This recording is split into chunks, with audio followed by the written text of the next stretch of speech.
Apa yang terlintas dalam benak Anda ketika mendengar kata sastra? Mendengar sastra, kebanyakan orang langsung teringat pada kata-kata indah seperti pantun atau puisi, atau pada cerita rekaan yang mengesankan, semisal dongeng, cerpen, atau novel.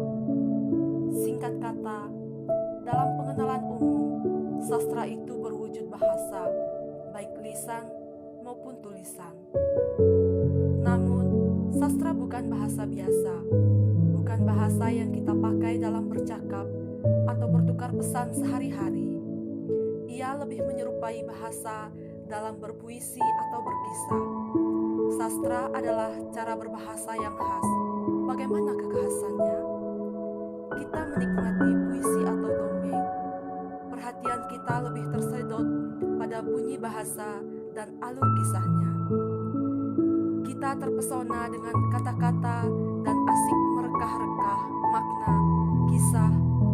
Perasaan kita bergetar. Imajinasi kita melanglang buana. Kita tahu, kata-kata yang dipakai tidak selalu mempresentasikan kenyataan tertentu. Kita sadar, kisah yang diungkapkan hanya rekaan. Namun, kita tetap tersentuh dan benak kita dipenuhi aneka gambaran tentang sesuatu. Mengapa? Karena dalam sastra, bahasa digunakan untuk membangun kesan atau makna dari sesuatu, alih-alih hanya menginformasikan sesuatu. Mempertimbangkan penggunaan bahasa khas, maka Welek dan Warren mengusulkan bahwa sastra lebih tepat disebut seni sastra, yaitu sebagai karya imajinatif. Seni artinya, sastra merupakan hasil karya cipta dan ekspresi manusia yang mengindahkan syarat-syarat estetika. Dalam hal ini, sastra disejajarkan dengan seni musik, seni rupa, dan seni tari. Sastra menggunakan bahasa, baik kata, frasa, klausa, dan kalimat untuk menyampaikan sesuatu dalam bentuk yang indah, menarik, mempesona, dan menyenangkan. Sastra disebut karya imajinatif. Apakah itu berarti sastra menyampaikan hal-hal yang bukan fakta atau di luar kehidupan manusia? Jawabannya tentu saja tidak. Sastra memuat kehidupan atau dunia yang dialami manusia. Sastra memuat reaksi utuh, pikiran, perasaan, dan daya hayal manusia ketika kesadarannya bersentuhan dengan kenyataan hidup. Sumarjo dan Saini menjelaskannya demikian.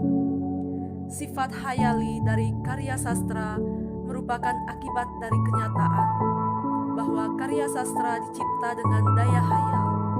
Walaupun karya sastra hendak berbicara tentang kenyataan-kenyataan dan masalah-masalah kehidupan yang nyata, karya sastra itu terlebih dahulu menciptakan dunia hayali sebagai latar belakang, tempat, kenyataan-kenyataan, dan masalah-masalah itu direnungkan dan dihayati oleh pembaca. Karakteristik seni sastra. Hampir semua karya seni menggunakan bahasa dasar peristiwa, pengalaman, perasaan, gagasan manusia.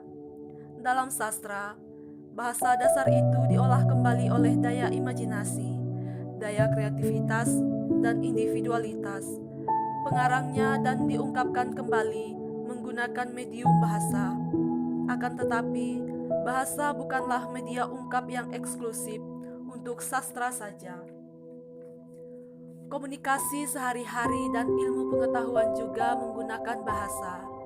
Bicara karakteristik sastra berarti bicara bagaimana peristiwa, pengalaman, perasaan, maupun gagasan manusia itu diolah dan diungkapkan dalam sastra. Ada beberapa karakteristik sastra yang dapat dikemukakan di sini, yakni estetis, konotatif, bahasa bergaya, dan ketidaklangsungan ekspresi. Estetis berarti bersifat indah atau berhubungan dengan keindahan. Welek dan Weren mengemukakan bahwa sastra adalah karya imajinatif dengan medium bahasa yang didominasi oleh fungsi estetik. Itu berarti sastra menggunakan bahasa pertama-tama untuk mengungkapkan keindahan, baru kemudian menyampaikan pengetahuan dan informasi. Konotatif berarti arti kiasan atau tambahan. Sastra cenderung menggunakan bahasa yang memiliki banyak makna tambahan. Itu terjadi karena sastra ingin menyingkapkan sesuatu, bukan hanya sekedar memberitahu. Sastra tidak hanya menyampaikan informasi atau pengetahuan atas suatu peristiwa, tetapi juga persepsi, perasaan, kenangan, dan asosiasi-asosiasi pengarang terhadap sesuatu. Bahasa sastra tidak hanya mengungkapkan apa yang ada di benak sastrawannya, tetapi juga ingin mempengaruhi sikap pembacanya, membujuk, dan bahkan mengubahnya. Atau seperti kata Slamet Muljana, sastra adalah kata berjiwa. Selanjutnya, bahasa bergaya. Sastra menggunakan bahasa untuk menimbulkan efek tertentu pada pembacanya. Pengarang ingin membuat pembaca melihat, merasakan, mendengarkan, bahkan melaksanakan apa yang dialaminya, dirasakannya, dipikirkannya, dan diniatkannya.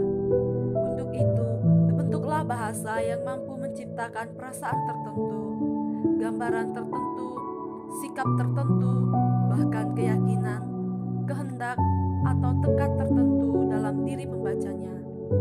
Dalam karya sastra, setiap pengarang berusaha membentuk gaya bahasa yang unik, baru, dan asli. Eksplorasi tanpa batas ini melahirkan cara-cara ungkap yang baru, kreatif, bahkan menyimpang dari bahasa norma atau kaidah bahasa, dan cenderung tidak familiar bagi kebanyakan orang. Ketidaklangsungan ekspresi. Sastra itu mengatakan sekaligus menyembunyikan sesuatu. Apa yang terlintas pada benak pengarang ketika menuliskan sebuah kata atau mendeskripsikan sesosok tokoh bisa bermakna lebih, bermakna lain, bahkan bertolak belakang dari maksud pengarang ketika kata atau sosok itu dibaca atau dipahami pembacanya. Kata rumput kering dalam sebuah puisi tidak hanya menunjuk pada objek yang dilihat oleh pengarang, tetapi juga memiliki karakter manusia atau bahkan menunjukkan peristiwa sosial tertentu. Demikian pun deskripsi fisik tokoh tertentu tidak hanya mengungkapkan imajinasi pengarang tentang tokoh tertentu, tetapi juga mengungkapkan watak tokoh tersebut, bahkan sifat manusia atau masyarakat pada umumnya. Fungsi sastra. Penyair Roma Horatius mengemukakan bahwa sastra yang baik harus memenuhi syarat dulce et utile atau kesenangan dan manfaat. Welek dan Weren mengetengahkan 3 fungsi sastra secara umum, yakni fungsi menghibur, dulce, bermanfaat, utile, dan fungsi karakteris. Dapat dikatakan bahwa setiap karya sastra memiliki fungsi rekreatif, fungsi didaktis, dan juga fungsi katarsis. Fungsi rekreatif. Sastra memberikan kesenangan dan hiburan.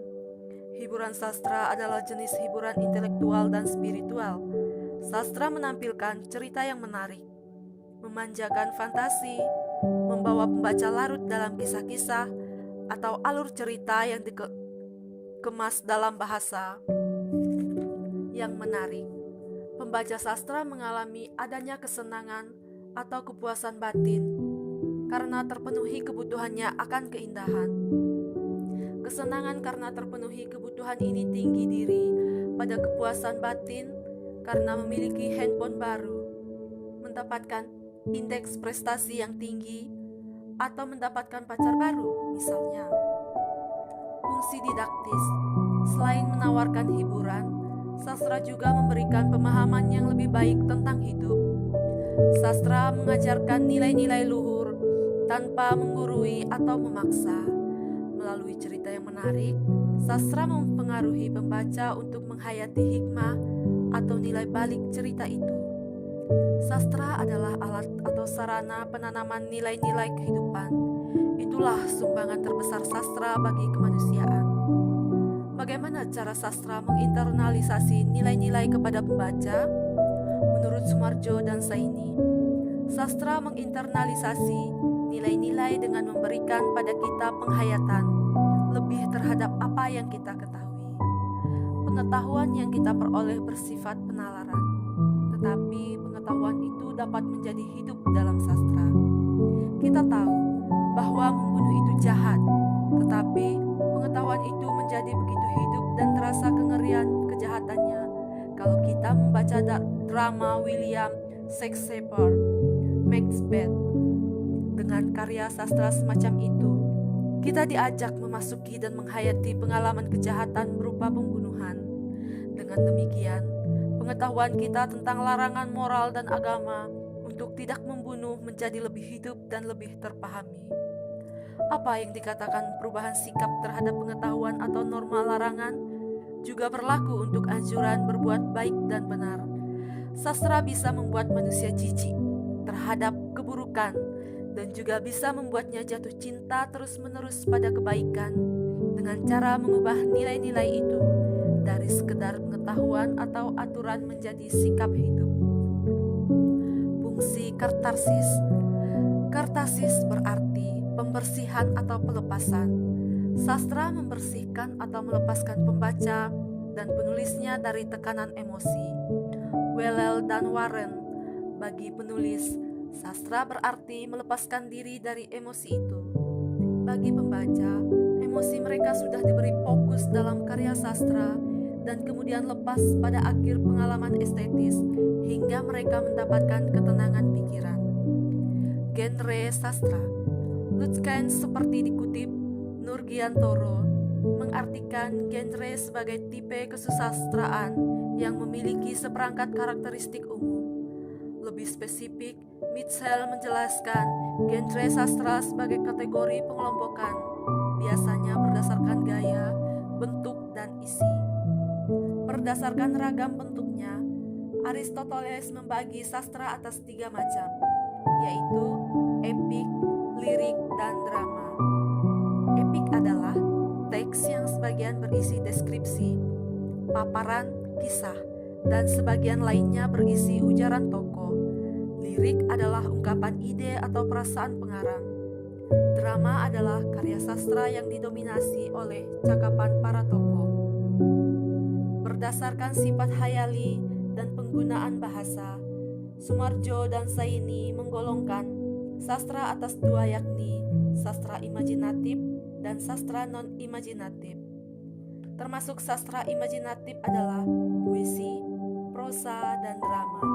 Sementara itu, sastra non-imajinatif meliputi esai, kritik, biografi, autobiografi, memoir, catatan harian, dan lain-lain. Berdasarkan bentuknya, Kosasis mengelompokkan sastra atas 3, yakni prosa, puisi, dan drama. Prosa adalah karya sastra yang penyampaiannya berupa naratif atau cerita. Puisi adalah karya sastra yang disajikan dengan bahasa singkat, padat, dan indah. Sementara drama adalah karya sastra yang pada umumnya berupa dialog. Secara umum dapat dikatakan bahwa genre sastra meliputi